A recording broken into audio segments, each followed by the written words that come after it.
नमस्कार, मैं प्रभात रंजन मिश्रा और आप देख रहे हैं नेशन लाइव। कोरोना महामारी से किस तरीके से देश के नेता निपट रहे हैं, देश की जनता निपट रही है, इसके लिए हम लगातार आपको जनप्रतिनिधियों से मिलवाते रहे हैं। और इसी कड़ी में आज मेरे साथ ex mayor south Delhi municipal corporation Narendra Chawla ji मौजूद हैं। नरेंद्र चावला फिलहाल स्टैंडिंग कमेटी के मेंबर हैं और जनकपुरी साउथ से जनकपुरी वेस्ट से निगम पार्षद हैं। पहले तो आपका स्वागत है इस कार्यक्रम में। नमस्कार।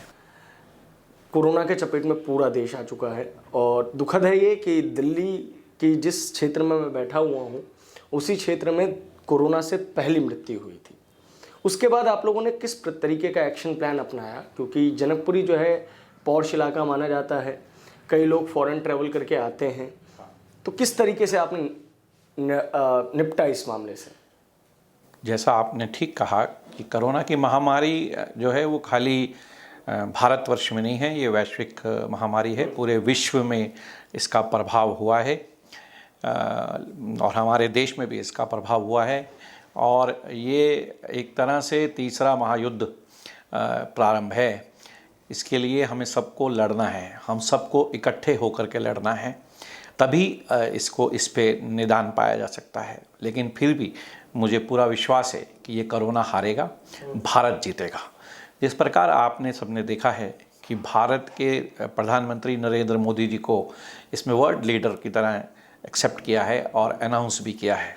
जिस तरह भारत के प्रधानमंत्री जी ने बाहर से आने वाली फ़्लाइट्स और स्पेशली चाइना से आने वाले लोगों को पहले से ही उनका स्कैनिंग और उनकी स्क्रीनिंग प्रारंभ कर दी थी, और इसके समय रहते ही जिस तरह से कर्फ्यू लगा करके, जिस तरह से लॉकडाउन लगा करके इस बीमारी को काफ़ी हद तक, इस चेन को तोड़ने का काम, रोकने का काम भारतवर्ष ने किया है।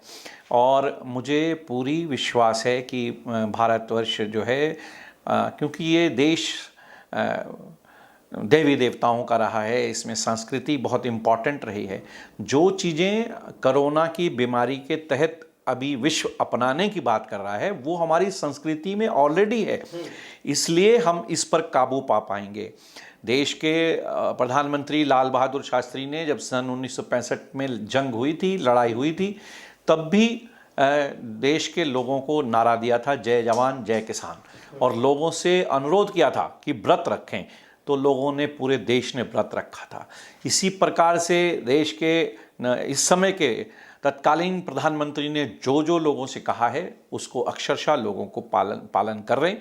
और जो पालन कर रहे हैं, जो स्टेट्स में ये सब चीज़ें अच्छे से लागू हुई हैं, वहाँ आप देख रहे हैं कि धीरे धीरे कोरोना का प्रभाव कम हो रहा है। आप ही के आंसर से 3 सवाल जो हैं मेरे दिमाग में आए हैं और मैं पूछना चाहूँगा आपसे एक एक करके। पहला सवाल, आपने कहा कि जिस तरीके से भारत सरकार ने इससे लड़ा, लॉकडाउन के बाद की बात से तो मैं सहमत हूँ कि लॉकडाउन जिस तरीके से इम्पोज किया गया, उसके बाद लॉकडाउन का जिस तरीके से पालन करवाया गया, वो अपने आप में बहुत बड़ी चीज़ थी। 135 करोड़ का ये देश है और उसमें ये लॉकडाउन जो है वो बहुत बड़ी चीज़ थी।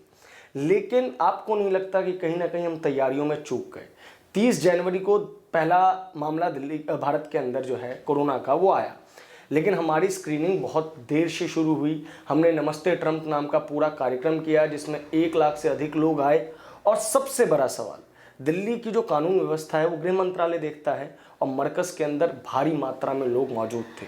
आपको नहीं लगता कि बहुत सारी चूकें हुई हैं जिस वजह से भारत के ऊपर ये महामारी का प्रकोप अधिक हो गया?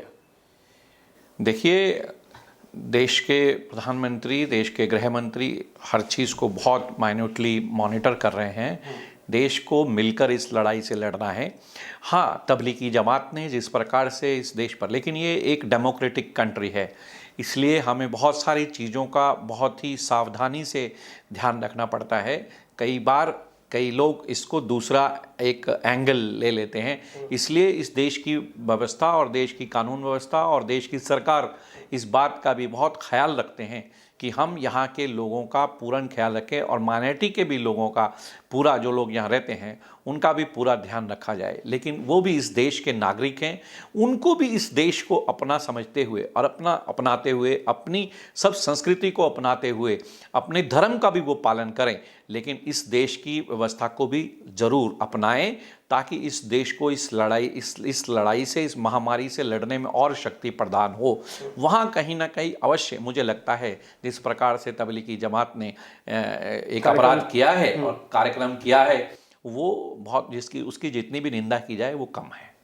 मैं अमेरिका का जो कार्यक्रम हुआ उस पर भी आपका स्टैंड जानना चाहूँगा कि कहीं ना कहीं हमसे दिक्कत नहीं हुई, हम 1 लाख लोगों को लेके आए और मामले आ चुके थे, विश्व भर में आ रहे थे कोरोना के।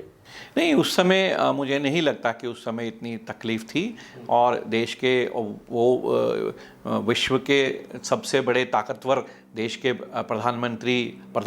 राष्ट्रपति यहाँ आ रहे थे। वो उनके देश में भी प्रॉब्लम अगर होती तो पता लगता, वहाँ इस समय सबसे ज़्यादा प्रॉब्लम है यूएस में, अदरवाइज़ वो आते ही नहीं। उस समय समस्या इतनी गंभीर और इतनी संगीन नहीं थी। जैसा मैंने पहले बताया कि बाहर से आने वाले लोगों की पूरी स्क्रीनिंग और पूरी टेस्टिंग की जा रही थी, और ध्यान देने की आवश्यकता हो सकती थी, लेकिन कई कारण पता बाद में चलते हैं। लेकिन जैसे ही यहाँ के चीज़ों को, कारणों का पता चला, उसको पूरी तरह से पुरजोर उसको लॉकडाउन किया गया है, उसके बारे में पूरा। इसीलिए आज पूरे विश्व ने ये एक्सेप्ट किया है कि इस बीमारी में अगर हमारा कोई नेतृत्व कर सकता है तो कोई और नहीं, इस देश के प्रधानमंत्री नरेंद्र मोदी। इस बात से मैं सहमति दिखाऊंगा आपके साथ, क्योंकि इस पूरे देश को सबसे पहले तो जोड़ना बहुत बड़ी चीज़ है, और जिस प्रकार की ये महामारी है इसमें एक चीज़ बहुत इंपॉर्टेंट थी कि इसको बढ़ने ना दिया जाए, विच इज़ वेरी इंपॉर्टेंट, और इस चीज़ को सरकार ने बड़ी बेहतरीन तरीके से संभाला है। कुछ और सवाल लिए जाएंगे आपसे कि जनकपुरी में जब पहला मामला सामने आया, क्योंकि आप जिस क्षेत्र के निगम पार्षद हैं, मैं उसकी भी सवाल आपसे लेना चाहूँगा, तो आप लोगों का क्या रिएक्शंस था और किस तरीके की तैयारियाँ आपने तुरंत करनी शुरू की? यहाँ के क्षेत्र में जो कुछ बीमारी के अंश पाए गए, वो ज़्यादातर लोग बाहर की कहीं की यात्रा करके आए थे। उनके जैसे ही वो पकड़ में आया, मैंने तुरंत अपने एमसीडी के कमिश्नर ज्ञानेश भारती जी का दौरा जनकपुरी में रखा। साफ़ सफाई की व्यवस्था, उन सब चीज़ों को लड़ने के लिए किस तरह से सैनिटाइज़ किया जाए, किस तरह से सारे अफसरों को लेकर के कमिश्नर साहब खुद यहाँ दौरे पे आए, उसको खूब मीडिया ने भी कवर किया है।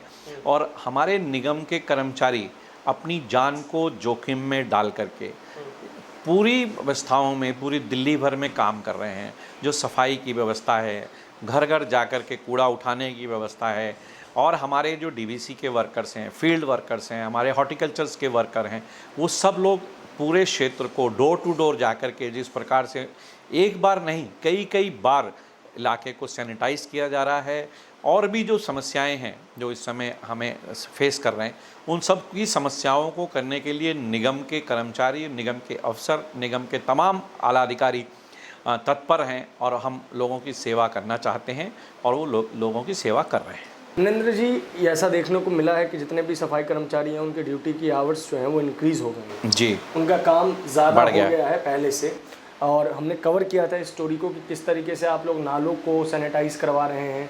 जनकपुरी का एक बहुत बड़ा वर्ग है जो प्राइवेट जो हैं वो सफाई कर्मियों को हायर करते हैं। हाँ। इस वक्त क्या वो प्राइवेट सफाई कर्मी कार्य कर रहे हैं? नहीं, वो प्राइवेट सफाई कर्मी इस समय काम नहीं कर रहे हैं। सारा बोझ और सारी जिम्मेवारी निगम के ऊपर है, और निगम के इनको मैं साधुवाद देना चाहूँगा, उनको मैं सल्यूट करना चाहूँगा, मैं उनको सलाम करना चाहूँगा उनके जज्बे को, जिस प्रकार से वो सुबह से उठ कर के अपनी ड्यूटी पे आकर के, दूर दूर से आने वाले कर्मचारी भी वो यहाँ काम कर रहे हैं। पहले से कई गुना काम अधिक बढ़ गया है, और वो उस काम को बड़ी उससे निभा रहे हैं। लेकिन मुझे इस मौके पे कहते हुए, हालांकि मैं राजनीति नहीं करना चाहता, लेकिन मुझे इस समय कहते हुए ये भी दुख हो रहा है कि जिस प्रकार से दिल्ली सरकार हमारे से सौतेला व्यवहार कर रही है, निगमों को जिस प्रकार से फंड्स दिए जाने चाहिए थे उसको वो उसका निपटान नहीं कर रही हैं, बल्कि पिछले कुछ समय से निगमों के सारे पैसे उन्होंने किसी भी हेड के हों वो सब तरह से रोक दिए हैं। जब मैं पिछले साल मेयर था तभी से मैंने दिल्ली के मुख्यमंत्री श्री अरविंद केजरीवाल जी का दरवाज़ा खटखटाना शुरू किया था, लेकिन तभी भी मुझे कोई राहत इनको नहीं लेकर मिली, चाहे वो डेंगू को रोकने के लिए हो, चाहे वो इन सैनिटाइजेशन करने वाले वर्कर्स के लिए हो, सफाई कर्मचारी के लिए हो। हमारे निगमों के पास पैसा नहीं है और दिल्ली सरकार अपने दिल्ली फाइनेंस कमीशन के फंड्स को में जगलरी करके उन फंड्स को रोक करके उन्होंने ये किया है। लेकिन असली जिम्मेवारी दिल्ली के नगर निगम के कर्मचारियों पर है, जो इसको बहुत उम्दा तरीके से अपनी सैलरी भी कटवा करके प्रधानमंत्री रिलीफ फंड में दे रहे हैं और इस काम में भी लगा रहे हैं। मैं उनके जज्बे को भी एक बार फिर से सल्यूट करता हूँ। नरेंद्र जी, एक सवाल उठता है कि अगर नारायण ना करे, लेकिन चूंकि महामारी है, इसमें सफाई कर्मचारियों के स्वास्थ्य को लेके आप लोग किस तरीके के कदम उठा रहे हैं? निगम किस तरीके के कदम उठा रहा है अपने कर्मचारियों के लिए कि अगर किसी को कुछ हो जाए तो वो क्या करेगा? मैंने अभी कुछ दिन पूर्व ही डॉक्टर हर्षवर्धन जी को भी और उनकी एडिशनल सेक्रेटरी जो इस मिशन को डायरेक्टली देख रही हैं, मैडम वंदना गुरनानी जी, उनको पत्र लिखा है कि जिस प्रकार से आपने हेल्थ के लोगों की, डॉक्टर्स की और अन्य कर्मियों की बीमा कराए हैं और उनको कोई भी इस व्यवस्था में अगर आवश्यकता पड़ती है तो उनका बीमे के द्वारा उनको कुछ निदान किया जाएगा, उनके परिवार की संरक्षण किया जाएगा। लेकिन वहीं मैंने उनसे प्रार्थना की है कि निगम के कर्मचारी भी अपनी जान को जोखिम में डाल करके उनका कोई संरक्षण का ध्यान नहीं रखा गया। मैंने डॉक्टर हर्षवर्धन जी से निवेदन किया है, जो उन्होंने 3 अप्रैल का ऑर्डर निकाला था उसमें संशोधन करके कि हमारे कर्मचारियों को भी, फील्ड वर्कर्स को और सफाई कर्मियों को, सफाई सैनिकों को इसमें रखा जाए, ऐसा मैंने प्रार्थना की है। लेकिन साथ ही साथ मैंने अपने कमिश्नर साहब से ये निवेदन किया है कि अगर वो हमारी मांग को स्वीकार नहीं करते तो हम डायरेक्ट उनका बीमा करा करके हम उनको लाभ देने वाले हैं और ऐसा हमने पास भी कर लिया है अपने आप से और वो जल्द ही मुझे लगता है कि वो हम उसको क्रियान्वित करेंगे। उन सब का बीमा करा करके हम रखेंगे ताकि कोई भी दुर्घटना होती है तो भी हम उनके परिवार को कुछ संरक्षण दे पाएँ। ऐसा ही हमारे कोरोना के वॉरियर्स डॉक्टर जेपी यादव, जो कि ड्यूटी पर से आते हुए साइकिल पर डॉक्टर जो थे, वो उनके रोड एक्सीडेंट में मृत्यु हो गई है। उनकी गाड़ी ख़राब थी लेकिन वो अपनी गाड़ी से नहीं जा पाए, अपने बेटे के साइकिल से अपने क्लिनिक पर गए जो एमसीडी का है, उस पे से वापस आते हुए उनको किसी ने हिट किया और उनकी मौके पर मृत्यु हो गई है। ऐसे डॉक्टर को भी मैं सलाम करना चाहता हूँ, सल्यूट करना चाहता हूँ। ऐसा ही मैं आपकी बात को आगे बढ़ाते हुए मैंने ये पत्र अरविंद केजरीवाल जी को और एलजी साहब को भी लिखे हैं। कब लिखे हैं जिसमें ये पत्र आपने? ये मैंने अरविंद केजरीवाल साहब को 28 मार्च को पत्र लिखा था कि कोरोना वॉरियर्स के लिए और ये पैसे के लिए हमारा कुछ निदान किया जाए ताकि हम अपना काम अच्छे से कर पाएँ। इसी प्रकार से मैंने देश के प्रधानमंत्री जी को भी आपने फंड रिलीज करने की बात कही है, इसी पे मैं अगला सवाल लूँगा। नरेंद्र जी, क्या दिल्ली सरकार द्वारा आप लोगों को कोरोना से लड़ने के लिए कोई एडिशनल फंड्स दिए गए हैं? क्योंकि मैं ये देख रहा हूँ, मैं सवाल कंप्लीट करना चाहूँगा। एमसीडी भी सैनिटाइजेशन का काम करवा रही है और अब ये कोई जापानीज मशीन लेके आए हैं जिनसे विधानसभा वाइज इनके विधायक भी जो हैं वो सैनिटाइजेशन का कार्य कर रहे हैं। देखिए, तो आप लोगों को क्या सैनिटाइजर्स अवेलेबल करवाए गए हैं या लोग अवेलेबल करवाए गए हैं, फंड अवेलेबल करवाए गए हैं? वो एक होची राजनीति से ग्रस्त हैं और वो हमारे को कोई भी फंड किसी प्रकार का रिलीज़ नहीं किया गया है। हम अपने से अपनी तनख्वाहों को रोक करके, अपनी तनख्वाह में से कंट्रीब्यूट करके हमारे कर्मचारियों ने, हमारे अफसरों ने, और कुछ पैसा जो हमारे को लोगों ने डायरेक्ट दिया है, डोनेट किया है, उन सब पैसे को इकट्ठा करके। कैसे डोनेट किया है? मतलब ये बाई चेक के द्वारा साउथ दिल्ली म्यूनसिपल कॉर्पोरेशन या उनको इस प्रकार से कुछ लोगों ने दिए हैं।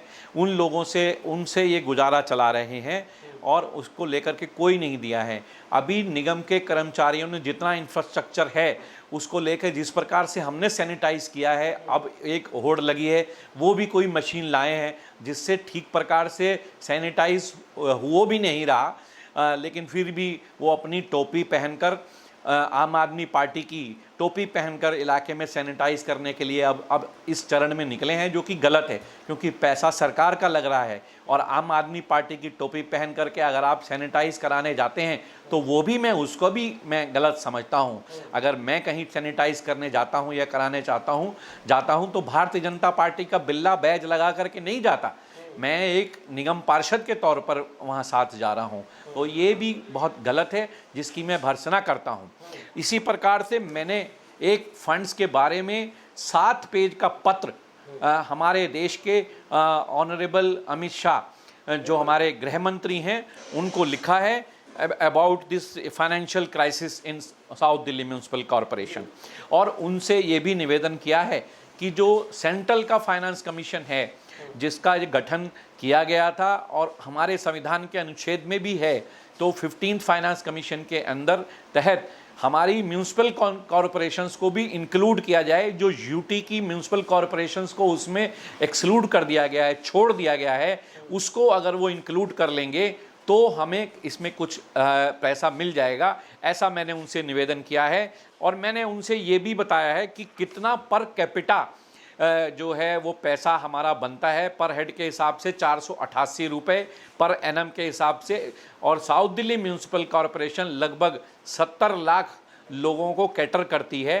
और दूसरा ये इसमें निवेदन ये भी किया है कि पिछले सालों में हमें कितना पैसा निगम से दिल्ली सरकार से मिल रहा था, जिसको बिल्कुल रिड्यूस कर दिया गया है और नेग्लिजिबल कर दिया गया है। ये सब बातें उसमें सब मेंशन्ड हैं, ये भी आप इसे देख सकते हैं। और उनसे निवेदन किया है कि इस फाइनेंस कमीशन में निगमों को, यूनियन टेरिटरी के निगमों को भी इंक्लूड करके पैसा दिया जाए। नरेंद्र चावला जी, एक तरफ तो दिल्ली सरकार और केंद्र सरकार लगातार उलझती रहती है और यही टकराव जो है एमसीडी और दिल्ली सरकार के बीच में भी देखने को मिलता है। इस क्राइसिस में लोगों के फंड्स रोकने, और सबसे बड़ी बात मैं ये कहना चाह रहा हूँ कि जो सफाई कर्मचारी, जिन्हें हम सैनिक कह रहे हैं, सफाई सैनिक कह रहे हैं, वो अपने घरों से रेगुलर निकल रहे हैं, उनकी ड्यूटी के आवर्स बढ़ गए हैं, उस मोमेंट पे उन लोगों की सैलरी रोकना और उन तक सैलरी ना पहुँच पाना कितना कठिन है। और एमसीडी कैसे मैनेज कर रहा है, फिर लोगों को लगातार सैलरी कैसे प्रोवाइड कर रहा है?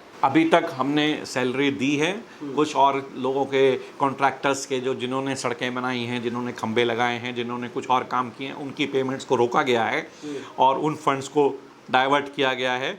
और लेकिन आगे आने वाले समय में इसमें बहुत दिक्कत आएगी। और मेरी फिर से प्रार्थना है आपके चैनल के माध्यम से कि दिल्ली सरकार को ये हेल्थ इमरजेंसी है, एक तरह से जंग है, युद्ध है, जो पूरा संसार लड़ रहा है, इसमें इस तरह की राजनीति न करें। और केजरीवाल साहब, हमारे जो सीएम हैं दिल्ली के, उनको चाहिए कि तुरंत दिल्ली नगर निगम के जितने फंड्स हैं उनको ज़्यादा से ज़्यादा तादाद में रिलीज़ करके काम करें।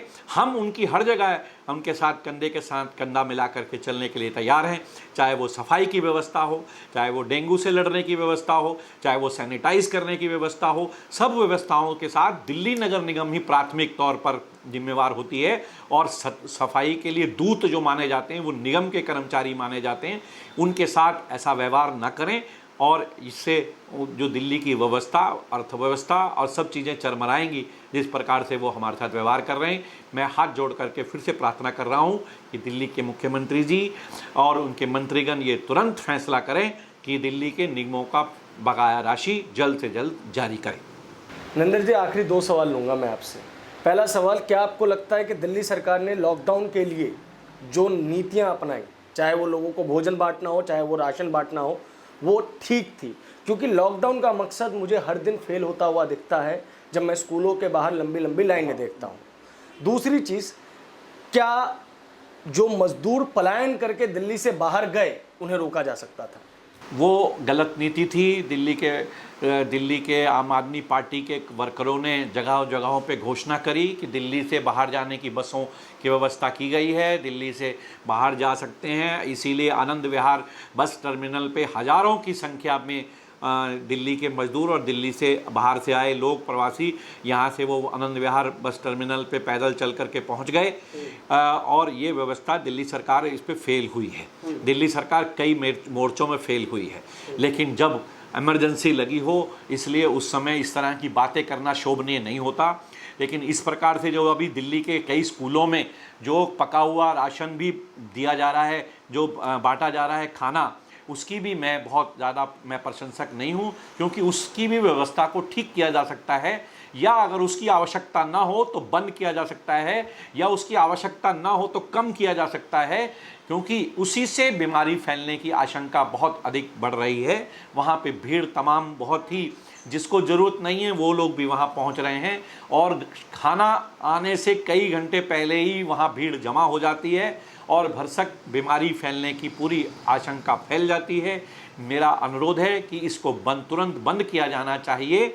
और लोगों को उसकी जगह पे मेरे हिसाब से जब रेगुलरली आपके पास लोग आ ही रहे हैं तो वॉलंटियर्स बैठाइए, लिस्ट बनवाइए, कच्चा राशन दे दीजिए। आप तो बहुत इस तरह की बातें करते थे कि हमारे पास वॉलंटियर्स हैं कि हम डोर टू डोर ये पहुंचाएंगे वो पहुंचाएंगे। अब वो व्यवस्था कहाँ गई?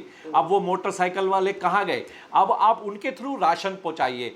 अभी बल्कि जो व्यवस्था एनजीओस कर रही हैं, या जो धार्मिक संस्थाएं कर रही हैं, जो राष्ट्रीय स्वयंसेवक संघ कर रहा है, जो सेवा भारती कर रहा है, जो इस्कॉन कर रहा है, जो रमन बिहारी गौड़िया मठ कर रहा है, उनकी व्यवस्थाएं बहुत सुंदर हैं, बहुत उचित हैं, क्योंकि वो बहुत ही अच्छे ढंग से खाना बनवा रही हैं, बहुत ही अच्छा खाना बना रही हैं, और उनकी जो बांटने की वितरण की प्रणाली है वो बहुत ही व्यवस्थित है। उन्होंने घटनाएं बनाए हैं, उन्होंने आइडेंटिफाई किया है कि हम 190, 175, 115 ये इस स्पॉट के ऊपर इतने लोगों को देंगे, और वो लोग आइडेंटिफाइड हैं और वो जरूरतमंद हैं। इस प्रकार से जो व्यवस्था की है, संघ से सीखना चाहिए। ऐसी व्यवस्था संघ को जवाहरलाल नेहरू ने भी एक्सेप्ट किया था। आज दिल्ली सरकार को भी संघ को आगे लाना चाहिए था और उनको कहना चाहिए था कि आप इस व्यवस्था को संभालिए, हम आपके साथ हैं। इस तरह की अगर वो व्यवस्था करते तो दिल्ली में इस महामारी को और फैलने से कम किया जा सकता था, इसको रोका जा सकता था, इस पर अंकुश लगाया जा सकता था। अभी भी मेरी प्रार्थना है कि हमें आगे बढ़ने से पहले इन सब चीज़ों पर माइन्यूट लेवल से, माइक्रो लेवल से इस पर कारगर ढंग से इस पर फैसला करना चाहिए और इस पर निर्णय लेना चाहिए कि हमें क्या करना है आगे। ये थे हमारे साथ नरेंद्र चावला जी। अगर आप क्षेत्र की जनता को कोई संदेश देना चाहें, कोई गुहार लगाना चाहें तो प्लीज़।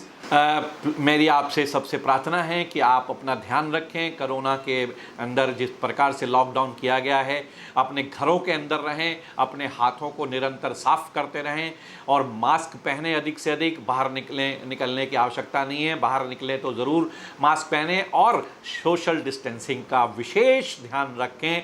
अपने से दूरी जो सोशल डिस्टेंसिंग है उसको ज़रूर मेंटेन करें, ताकि हम इस कोरोना की लड़ाई से जल्द ही बाहर निकलेंगे और फिर से इस देश में सांस्कृतिक उत्सव, देश में रंगों का त्यौहार, देश में जिस प्रकार का हमारा वातावरण है हम फिर से उसमें जी सकेंगे, खुली हवा में जी सकेंगे। बहुत बहुत धन्यवाद।